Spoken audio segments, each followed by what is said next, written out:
Clancy Pearce and Michael Barlow have been outstanding in those first couple of games. Matthew De Boer, who's gone back onto your rookie list, he's a tough, nuggety inside sort of player. They've really stood out. Yeah, look, a lot of teams, have had this over the past few years that have been up around the top of the ladder. We unfortunately haven't, and that's the fact that there's been, real desire and competition for spots in the starting 22, and we're no different. And you just have to look at our rookie position, as you alluded to, that with Michael Barlow and Alex Silvani popping over from the Eastern States this pre-season, obviously showed a lot. But as you mentioned, the three guys that played some footy with us last year who were retained on our rookie list, Clancy Pearce, Matthew De Boer, and Jay Van Berlo, have all played really well. I thought Jay did a fantastic job on Aaron Davey in the first game and followed it up last week until he hurt his ankle. Matty De Boer played 17 games for us, and Clancy Pearce, as you said, has started the season really well. So whoever comes up, the list management, when they make that decision, it's going to be a really tough one.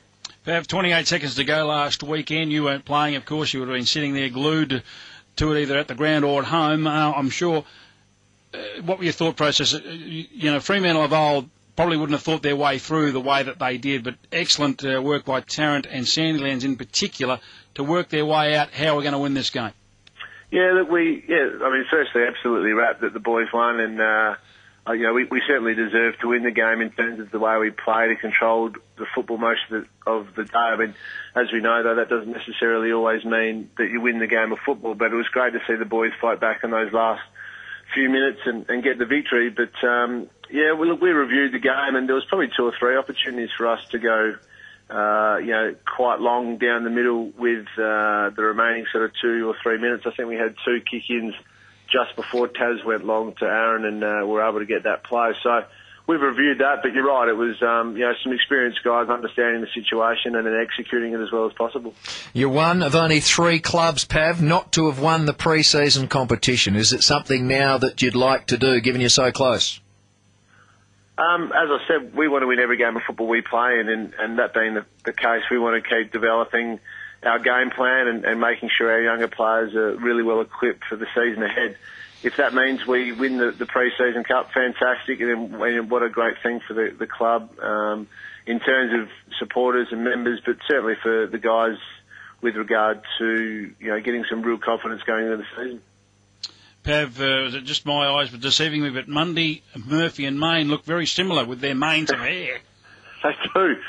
We had Matt Riggio as well training with us, who came from the Kangaroos in the pre-season, who had a very similar haircut, and they're all about the same body shape. I must admit, leading out of full forward a couple of times early in the pre-season, I was trying to work out which one was when there was 4 of them floating around. But you're right, the 3 of them do have the curly mop going on at the moment. With the rules that are in place, Pat, for Greater Western Sydney around the corner, and of course Gold Coast coming in next season, as skipper, do you try and talk to the boys about maybe people trying to poach and that sort of stuff? I mean, is that something that you see as your role, or you just leave that alone? Look, we've got a really young list, so we speak about a whole heap of things with our development guys, regularly, and realistically, it's mainly around the behaviour standards that we set and the behaviours that we want to live both on and off the field. So, essentially, or by virtue of understanding exactly what those behavioural habits are, you would have thought that that situation is covered as well. Pav, I haven't seen the side as yet. I think Carl may have it in front of him. Have you made a few changes for the weekend?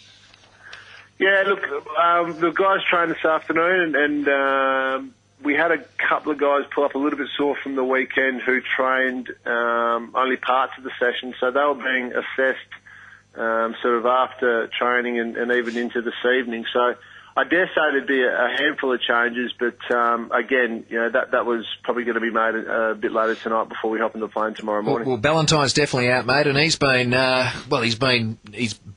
magnificent. I mean, the way that he's worked, he's tackled hard. I think he laid 10 tackles in the match on the weekend, but he's been nippy around the packs, and he's just looked very, very good. Looked like he's back to some of his best. Yeah, that's right. He had an indifferent year last year, his first one on AFL list with regard to his injury, his wrist, and then a few other little leg problems that kept him from making his debut any earlier. Look, he's going to be a really exciting player that I'm sure the Freo fans will get behind, especially at Subiaco Oval. But he showed on the weekend that he can play away as well, and it was really, as you said, it was really satisfying to see him working hard to set up some goals, but certainly on the defence, which we rate really highly, coming out of the forward line, he was able to make those tackles and really lock the ball in as best as possible. Now, I know you've only played one game, but it looks like from that one game that you are going to spend a lot more time in the forward line and be that player that can kick 60, 70, maybe even 80 goals for your club? Yeah, look, I mean, I've trained the majority of the pre-season down there, alongside Michael Johnson, Chris May and Helen Ballantyne, the guys who primarily will form the structure of our forward 50 and forward line.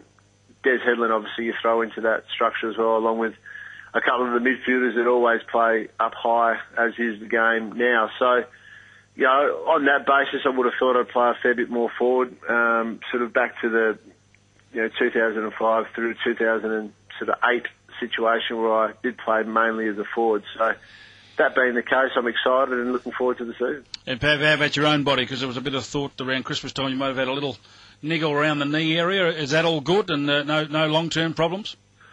Yeah, no, I'm fine. I'm a little baffled by some of the things where they come from, but I've had a really good pre-season, better pre-season than I had last year in terms of volume and overall work. So that's a positive. I've played in the AFL for 10 years now, and I defy anyone who's played that long and been lucky enough to play as many games as I have, that I wouldn't have a couple of little management issues along the way. But all in all, my body's really well. I'm confident that I can play 22 plus finals and looking forward to it. Well, good on you, Pav. Thanks for your time tonight. Good luck on the weekend. First things first, if you can get past St Kilda, of course, there's a home final beckoning for the Fremantle Dockers. I'm sure your fans will go mad about that. Yeah, looking forward to it. Thanks, guys. Matthew Pavlich there from the Fremantle Dockers. And that would be awesome for the Dockers, because for them to have a home final of the NAB Cup, because I'm sure they would pack out Subiaco Oval no problem at all. Well, the West Coast Eagles, mate, have never won a pre-season competition, Barney, so it's certainly going to be able to create a bit of history for the Fremantle Football Club if they're able to do that. Having said that, whether I'd want Fremantle to win the pre-season cup or round one, I think I'd be going for round one. Well, I'll tell you what, though, you have a look at St Kilda and you have a look at them in more recent times, and they've played well in the pre-season cup competition. They won one. They've gone on to play in a grand final. Here they are taking on Fremantle in a semi-final again. So by doing well in this pre-season competition, by getting games into a core nucleus of your side, it has got its benefits, and that's just the track record from the Saints. All right, well,